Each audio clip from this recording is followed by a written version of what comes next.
The X Zone radio and TV show is largely an opinion talk show. All opinions, comments, or statements of fact expressed by Rob McConnell's guests are strictly their own and are not to be construed as those of the X Zone radio and TV show or in any manner endorsed by Rob McConnell, Relmar McConnell Media Company, Talkstar Radio Network, its affiliated stations, or employees.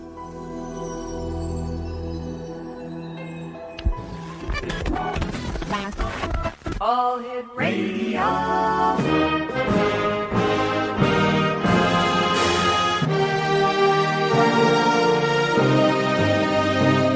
Welcome to the X Zone, a place where fact is fiction and fiction is reality. Now, here's your host, Rob McConnell.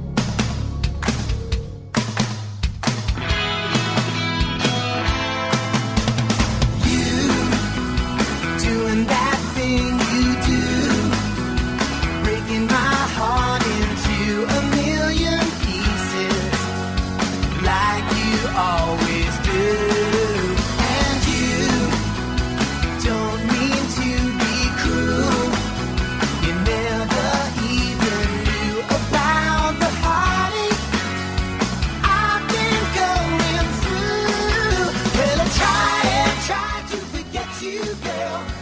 And welcome to the X Zone, everyone. My name is Rob McConnell, and for the next 4 hours, I'm going to be your host and your guide as together we cross the time-space continuum to this place that I call the X Zone. It's a place where people dare to believe and dare to be heard. It's a place where fact is fiction and fiction is reality. And the X Zone comes to you Monday through Friday from 10 p.m. Eastern until 2 a.m. Eastern on the Talkstar Radio Network, the X Zone Broadcast Network, UK High Definition Radio, Euro High Definition Radio, Star Cable, and our growing family of broadcast affiliates right across Canada, the United States, the Caribbean, Central America, South America, the Pacific Rim, Asia, India, Africa, and Europe. Worldwide toll-free, there's only one number, 1-800-610-7035. My email address is xzone@xzoneradiotv.com. On MSN Messenger, you can always chat with us here in our studios by typing in xzoneradiotv@hotmail.com, and our website, www.xzoneradiotv.com. A couple of quick notices. The X Chronicles newspaper starts its international distribution this coming weekend. That's number one. Number two, the X Zone store is now reopened with plenty of new merchandise from the X Zone radio show, the X Zone TV show, and of course, our Paragators TV series. That's at www.xzonestore.com. X Zone Nation, my first guest tonight is, well, let me tell you a little bit about him first. His name is Dr. Lou BORDISSO, and he is a former bishop. That's right. And we're going to be talking about, all right, Mother, are you sitting down? Sex in the priesthood. How common is it? Now, as difficult as it is for some Roman Catholics to comprehend, priests are men and very with needs, for relationships and sex. This could account for the surge in the number of gay, straight, and bisexual priests with live-in partners, anonymous sexual activity, and illegitimate children. And it may also explain why so many priests are conflicted with a new moral dilemma. Well, my guest this hour is former Bishop, the Most Reverend Lou BORDISSO, a licensed marriage and family therapist for 25 years.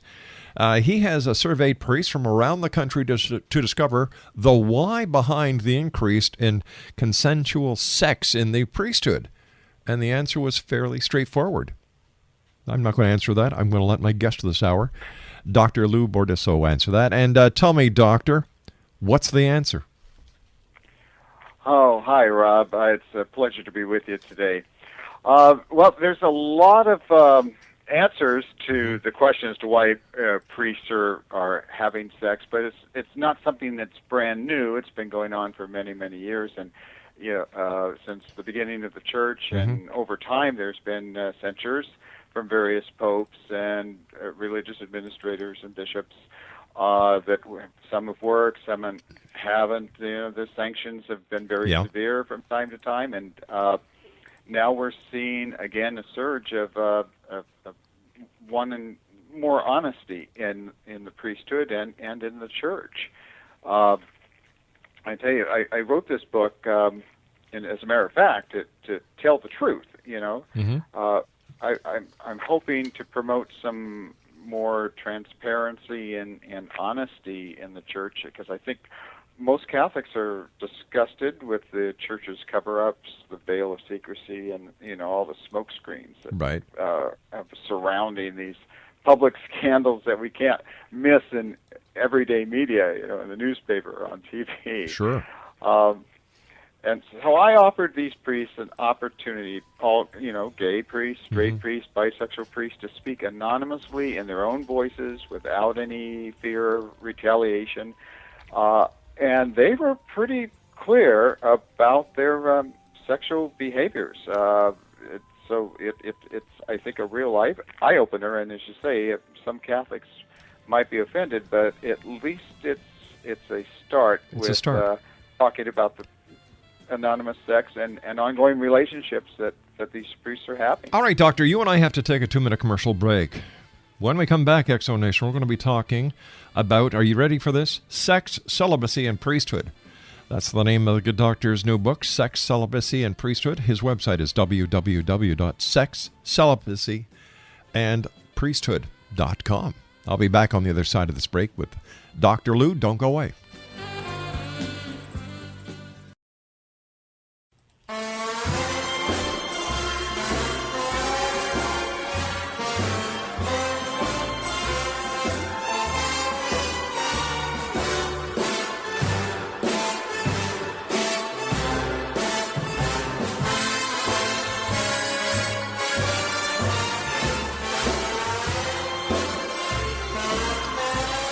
Welcome back to the X-Zone, everyone. My guest this hour is Dr. Lou BORDISSO. He is the author of a new book that's going to shake the Vatican. I swear I can just see the Pope getting his tranquilizers ready right now as we're talking about this. The book is entitled Sex, Celibacy, and Priesthood. His website is www.sexcelibacyandpriesthood.com.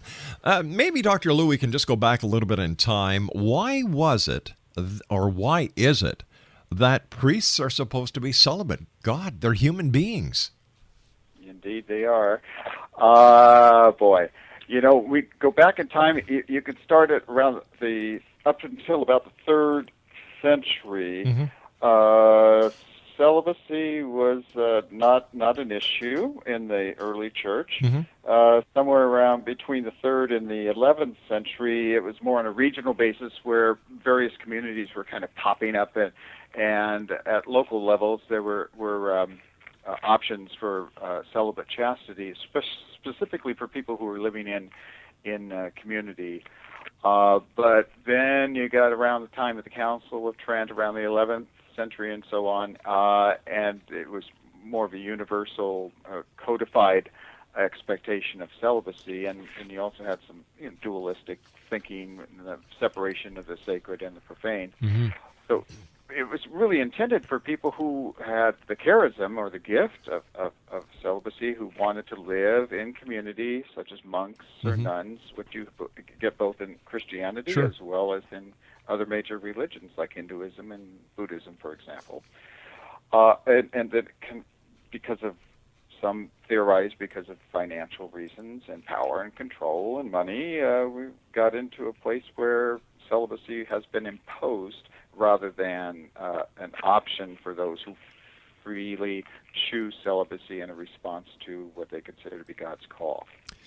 Now, how come in some religious philosophies, and I'm an Anglican, I was baptized a Roman Catholic, but then my mom got into an argument with the church, and we left that church, and then I was rechristened an Anglican. Yes. There are members of the clergy in the Anglican faith that are married, that are living in relationships. It seems more natural when you go to church. Now, please, I hope that I'm not going to offend any Catholics out there. This certainly isn't my goal by saying this, but it seems more natural to go to a church where someone is married and they can understand if there's any crisis within the marriage, how to better handle it, because they've got a better handle on it. Indeed, and in the Roman Catholic Church, Mm-hmm. I think that congregations are much more receptive to married deacons who are ordained clergy when they're preaching, especially around sexuality, marriage, family issues, than they are of quote-unquote celibate priests. And we also have, by the way, unfortunately, is the more conservative end of the Anglican tradition coming over to the Roman Catholic side to find some refuge in their conservative agenda. But nevertheless, we do have married Episcopal priests coming to be Roman Catholic priests, and they are also ordained and have families and are being supported by the church. So it's in today's Roman Catholic Church, there are, in fact, married clergy.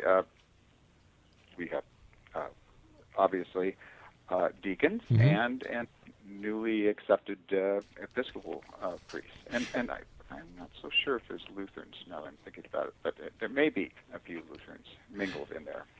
You say that most priests view celibacy as something imposed and unnatural. Can you elaborate on that, sir? Mm-hmm. Well, celibacy is a condition for ordination in the Roman Catholic Church. Now, I was ordained within the old Catholic Church, which, by the way, is in full communion with the Episcopal Church, traditionally. And I left the old Catholic faith tradition when I retired, and I actually reconciled with Rome, but I'm not in active ministry. I am in private practice, but it is definitely something that's not a calling for all people who are wanting to be priests. Now, I don't think there's a lack of vocations. I think that there's just a lack of creative thinking on the part of the Roman Catholic authorities. And we have women who want to be priests. Right. We have married priests who want to return to the priesthood and never got laicized. And we have also people who feel called to a true gift of celibacy and celibate chastity. It's just a matter of the church recognizing the vocations that are already there. I do not believe there is a vocations crisis. I think there are plenty of people waiting in the wings, wanting to get into active ministry in the church, but the church is not willing to extend an invitation to those who are already married or other than deacons. Is this another way that the Catholic Church and other religious philosophies are trying to modernize themselves? Because it seems that the old doctrine isn't working with today's society. Yes, and I would say that the downside of imposed celibacy, as you say, is not working. Yeah. Imposed celibacy, unfortunately, has become a safe haven for men who enter the seminary who have unresolved sexual conflicts, or even a hiding place for seminarians and priests who have arrested psychosexual development. And so we have sexually immature men who are drawn to quote-unquote celibate priesthood who want to deny their sexual feelings, and their sexual feelings comes out in negative ways, and they have sexual acting out, and it leads to all sorts of possible sexual violence, abuse, addictive sexual behaviors, or other, addictive behaviors like we're all aware of.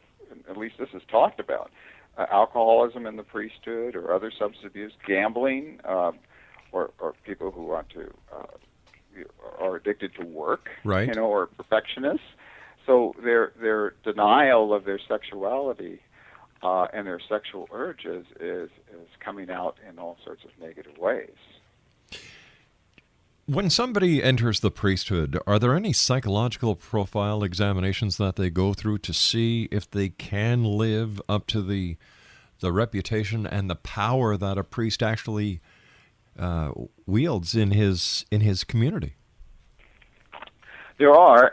The screening has gotten much more intense since the scandals have come to light with consenting adults, as well as the whole pedophilia issue, which is a separate issue. But the screening is definitely there. What I would say the seminaries are still lacking in this regard is an open and honest discussion while a person is in formation about sexuality and sexual orientation, because there's still the fear of retribution or retaliation if you talk openly in the seminaries or in houses of formation. Rarely, if at all, do seminaries or formation programs. Some scholars have actually surveyed in a systematic way all seminaries in the United States, and there are no classes in the virtues and values of healthy celibate living. Absolutely none. Now, there are some classes in some seminaries on sexuality, human sexuality in general, and homosexuality in particular, so that they can teach the formal and official disciplines of the Roman Catholic Church in the seminaries.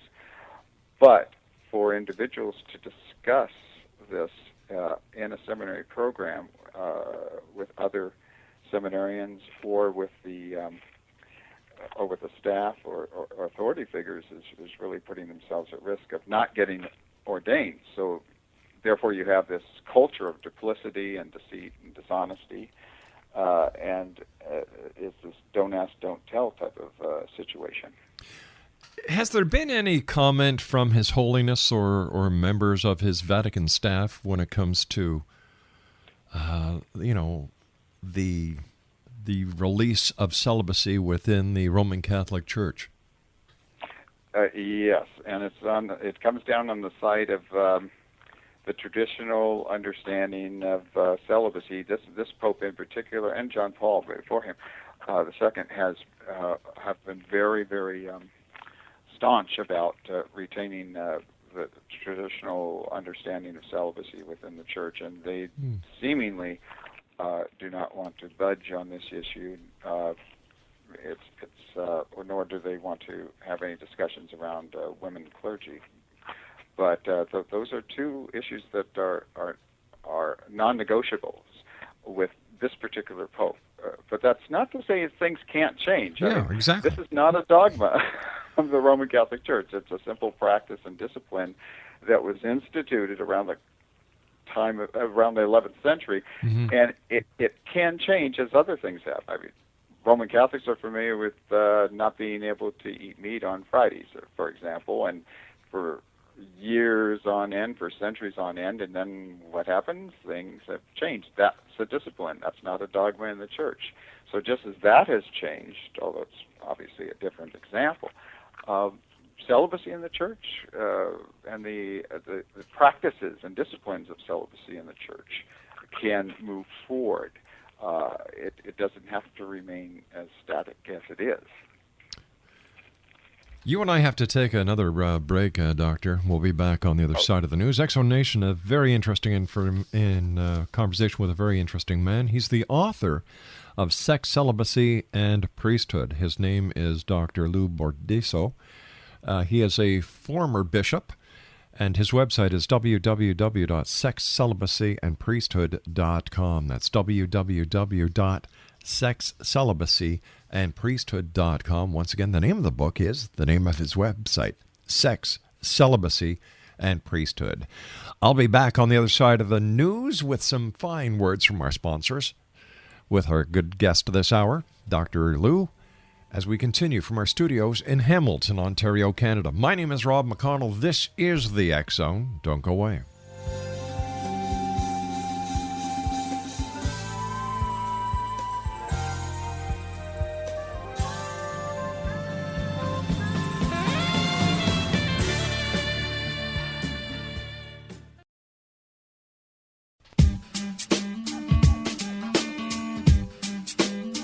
You're listening to the X Zone Radio Show, live and around the world on the Talkstar Radio Network, X Zone Broadcast Network, UK High Definition Radio, Euro High Definition Radio, and Star Cable. Our toll-free telephone number worldwide is 1-800-610-7035. Our email address, xzone@xzoneradiotv.com. On MSN Messenger, xzoneradiotv@hotmail.com, and our website, www.xzoneradiotv.com.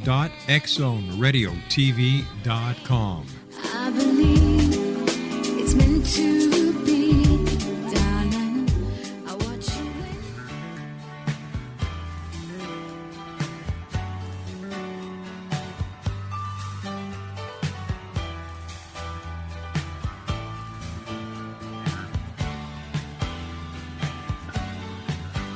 Said I'm scared, Lord, I'm scared, I'm terrified. Never been much on religion, but I sure enough would like to hear the call. I'm scared, Lordy Lord, I'm shaking, I'm petrified. Never been much on religion, but I sure enough just fell down on my knees. Well, I've got to tell you something, Exo Nation. Burton Cummings should meet our guest this hour, Dr. Lou BORDISSO. He is a former bishop, and we're talking about Dr. Lou's new book entitled Sex, Celibacy, and Priesthood. His website is www.sexcelibacyandpriesthood.com, and that's andpriesthood.com. And his book is available online at Amazon and Barnes and Noble. 1-800-610-7035, worldwide toll-free. Email xzone@xzoneradiotv.com, and on MSN Messenger, xzoneradiotv@hotmail.com. Dr. Lou, where does it say in the Bible that a priest must be celibate? Well, it doesn't. This is more of a tradition and a discipline within the church, at least the Roman Catholic Church.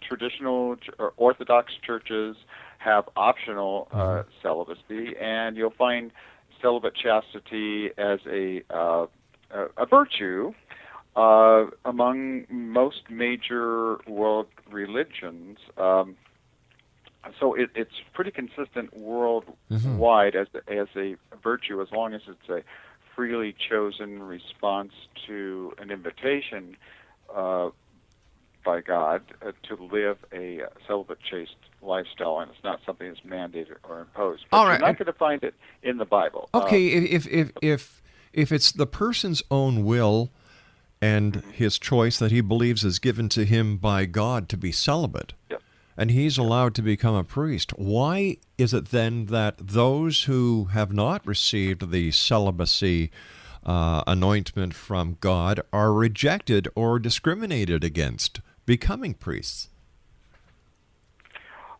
It's in my opinion, over the course of history in the church,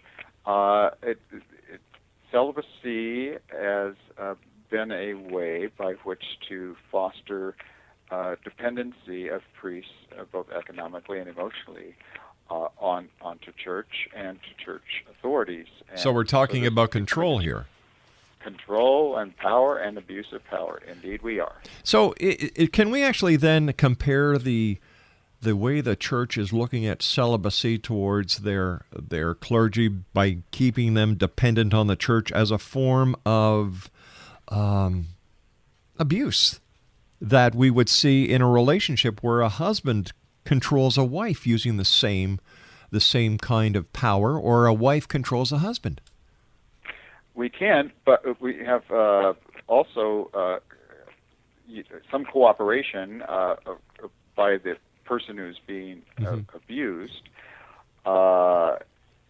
in that there's rewards for those people who cooperate with this unhealthy system. It almost sounds like a Helsinki syndrome. Indeed. Yeah. What are the rewards, sir?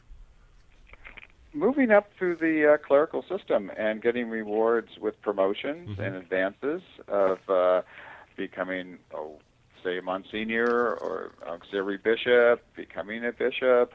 As long as you don't ask and don't tell, then you are one of the good old boys who is freely given the gifts of gratification of moving up the corporate system and the corporate ladder. You use corporate. Cooperating power and abuse in corporation. You just said corporation, and I've always looked at the Vatican and Catholicism as a major corporate entity. I know for a fact that the Vatican owns millions and millions and even billions of dollars worth of real estate around the world, including the Montreal Stock Exchange in Victoria Square is owned by a company that, when you do the tracking backwards, you end up in the bank of the Vatican Bank, which is owned by the Vatican. So the way I look at it is that the Pope is the CEO. You've got the cardinals and the bishops who are the board of directors, and then you've got the people who go to church every Sunday, dip into their pocket with their tithing, put it in the collection box as the shareholders. Mm-hmm. Yes, that is a reality, and I'm not so sure. Some people would describe this, corporate body as having a little more power and control at the local level from the top down, but that's not always the case. There's a lot of protections for, and in fact, that's one of the reasons it's so difficult under canon law to get some of these abusive priests out of positions of authority as, say, a pastor in a local parish. Why is it that canon law supersedes criminal law? The church has always seen itself, traditionally at least, as being more authentic, more genuine, if you will, than secular society. And so it sees itself in many ways as being not necessarily above the law, but better than civil law. Has it come the time when society has outgrown the church, and there is no place in society for an organization like the Vatican and the millions and billions of dollars that it has accumulated and amassed over the years? Well, I wouldn't go so far as to say we've outgrown the church, because it depends on, of course, how we're defining church. I would define church as the body of Christ and the people of God. Yes. So I don't necessarily, based on that definition, think we've outgrown the church. I agree with you there. A model of church Right. that's abusive. Yeah. Just like I believe the Second Amendment has been outgrown, because when the Second Amendment was written, the weapon of the day was a muzzle-loading, gun, and not the AK-15 or AR-15 that are being used today in shootings like the one in Aurora, Colorado. So where's the happy medium here then, Doctor? How do we keep both sides happy, but keeping the interest of those who, in my opinion, are most important here, and that's the parishioners? Well, first of all, we'd need to have, a transparent church.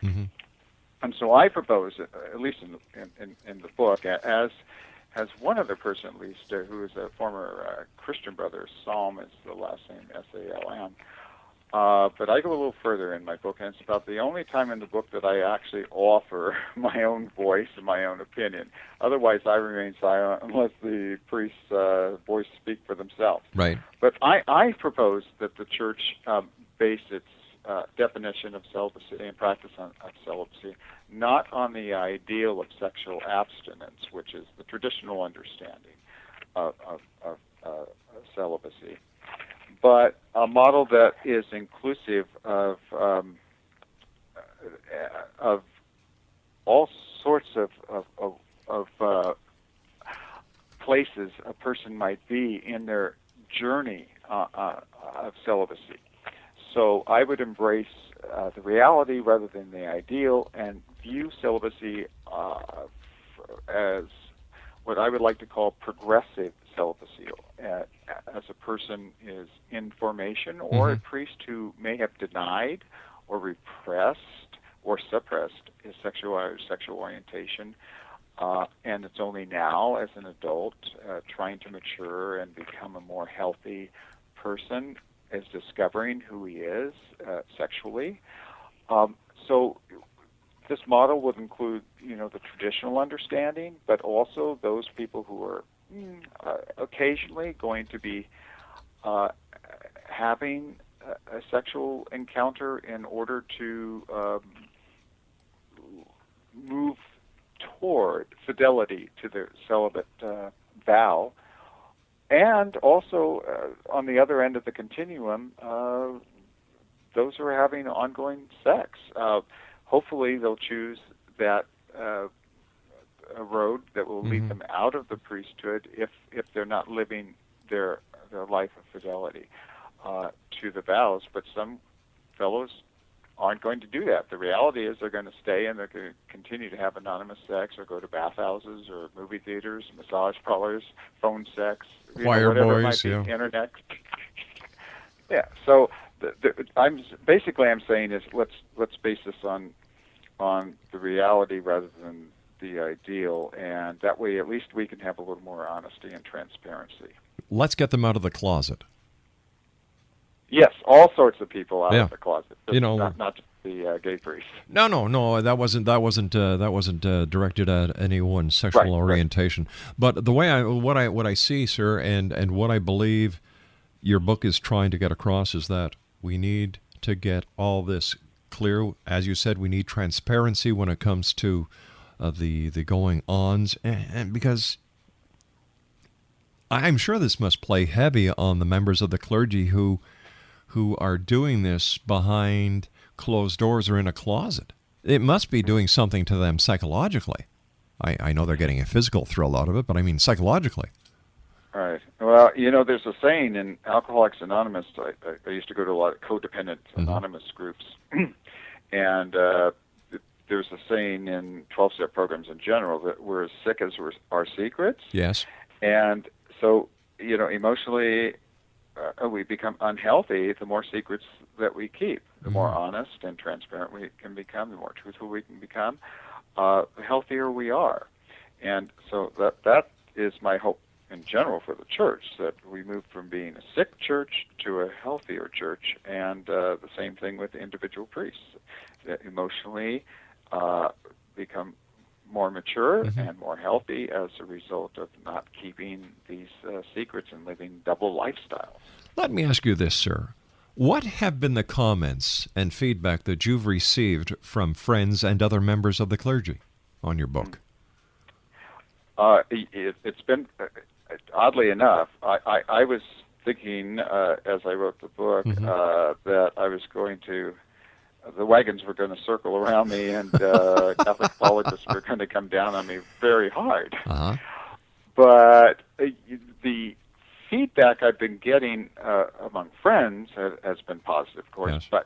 But on the internet, I've been getting comments both from the far left and from the far right, both thinking I'm in their camp because I'm not very self-disclosing in the book. So they're making assumptions because the book is written in such a way that you can pretty much assume that I would be in either camp, and so I've had positive comments on both sides. Well, plus you're a licensed marriage and family therapist. You've been doing this for 25 years, so you've got credibility. Plus, you've been a bishop, so you know all sides of the story. Right. And I, by the way, I understand in some ways, and I might be in the minority of this, how some of the bishops might be offering some plausible deniability at the corporate level for legal reasons. I used to sit on a school board locally, and when teachers would get into trouble for various reasons, the board itself in a private charter school would circle the wagons and have plausible deniability until it was time to disclose information to the general public because of legal consequences and financial consequences to the school. The same is true within church circles. I mean, it is a legal corporate body, and their role, in part, as a trustee, is to protect the corporation. Sometimes and unfortunately, that's at the expense of the victims, and that would go for schools as well, by the way, or any corporate. But in this case here, there's no such thing as a shareholders meeting. And you can't bounce out the members of the board of directors or have the CEO booted out either. Yeah, that is a primary difference between, say, a charter school board of trustees, sure, or this is appointed, and there's the old boys network, and they reinforce one another. So I totally agree with you.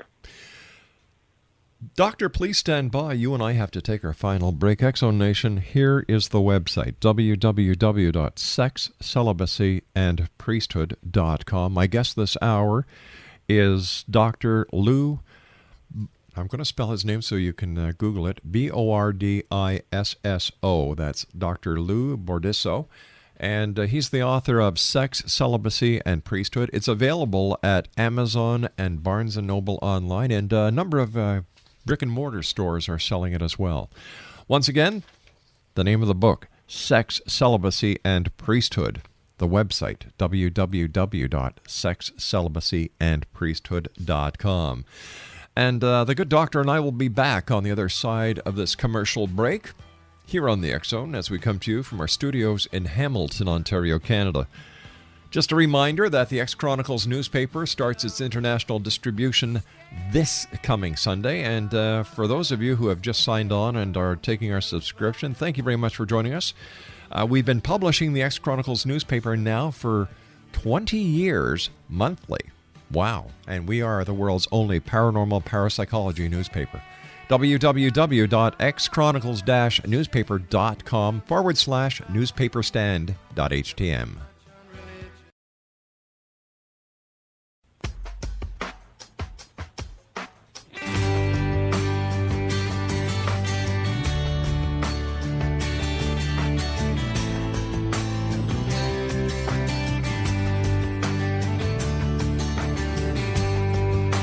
Somewhere there's a river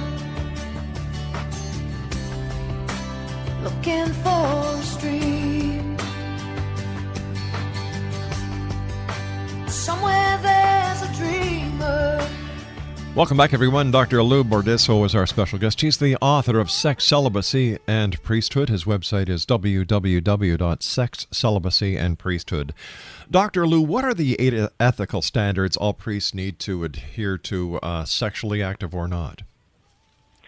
Well, these are some ethical standards that I've been putting together through the years, and many of them actually come from my own seminary education.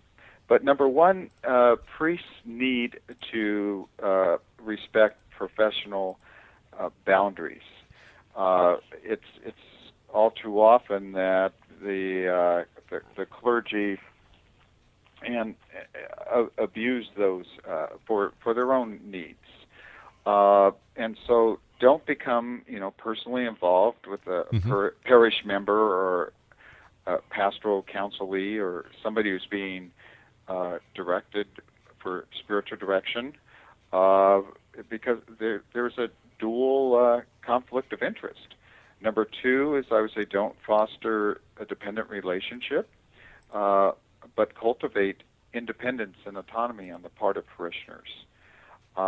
Third is to avoid living a life of duplicity and deceit, all of which we've talked about. I would avoid personal interests overcoming the interest of those being served. Avoid exceeding professional competency levels, which I see often. I certainly did as bishop. 6, don't engage in professional behavior when we're ill-prepared or have little training in. And I unfortunately, that's all too rampant. And the one that I try to live by, and I promoted with the clergy that I oversaw, is not to impose our personal beliefs or the beliefs of the church or the values of the church or spirituality onto the people of God. Propose, but don't impose. And too often we see church folks imposing beliefs as a way of power and control, or a means of power and control, rather than proposing church disciplines or values. And number 8 is always maintain, of course, professional confidentiality in pastoral care and spiritual direction. And sometimes that has been breached. I know that in Roman Catholic circles, at least the seal of the confession is respected, and it still has a high value. Right.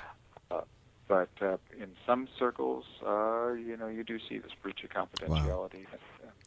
Well, Doctor, I want to thank you ever so much for joining us. I wish you much success with your book. I, for one, am thrilled that this book has come out, because I think it is well overdue, and my hat is off to you, sir, and I would love to have the opportunity of speaking with you again in the future.